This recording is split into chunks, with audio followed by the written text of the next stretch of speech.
She needed him, and he was nowhere to be found. There was no one else she could rely on. No one like her brother. No one else at all, now that the new republic stood on the verge of implosion, of destruction, of complete collapse. They had thought that with the fall of the empire, it would all be so easy, that people would understand the need for patience, that time would be required to rebuild that which the empire had taken away. Cities, communications, trade, all these could and were well on their way to full restoration. It was the intangibles that proved so much more difficult to re-establish throughout galactic society. Freedom, for example. The freedom to speak one's mind, to object, to dispute. She sighed.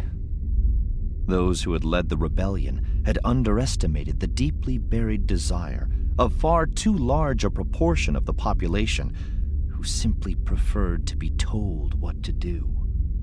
Much easier it was to follow orders than to think for oneself. So everyone had argued and debated and discussed until it was too late. Pacing the chamber, she caught a glimpse of herself in a length of polished metal.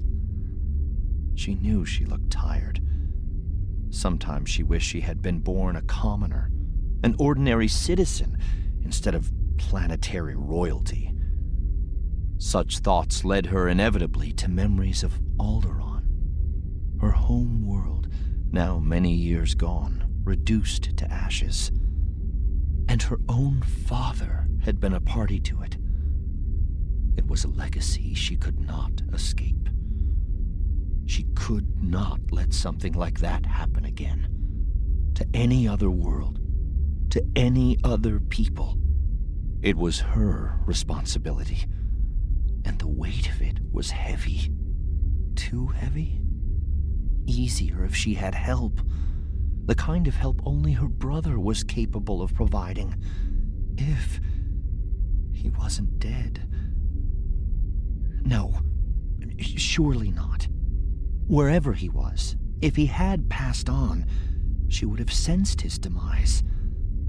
Of that she was certain. Of that much she had to be certain. There had come a hint, a clue. Not much, but better than any report that had found its way to her in some time. She would have followed up on it herself, for who better to search for clues to the location of a missing brother than his own sister? When she had proposed the idea, the shock of objection on the part of her fellow resistance leaders could have been heard halfway across the galaxy. Reluctantly, she had conceded to reason. Someone would go in her stead. The name of a particular pilot had been put forth. His record was no less than remarkable, and she could hardly argue that a pilot scouting solo would draw less attention than a perambulating princess. So, she agreed. Finding one man should not, in the final analysis, be so difficult, insisted one of her colleagues. Even on all the known worlds, there are only so many hiding places. For an ordinary man, yes, she had replied. But we're not trying to find an ordinary man. We're looking for Luke Skywalker. There had been some further argument, especially from other leaders who had remained convinced that the pilot chosen to follow up on the slender lead was too young for such a crucial task. In the end, harmony had triumphed. Once again, she caught her reflection in the metal. It had been some time since she had not prevailed in the course of such discussions. A thin, knowing smile gleamed back at her. No doubt her authority in such matters derived from her shy, retiring nature. The smile faded.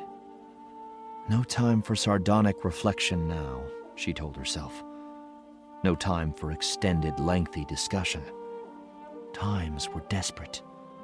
The ruthless First Order was on the march, threatening to overwhelm the shaky framework of the weak, increasingly vulnerable, and still developing New Republic. Where was her brother?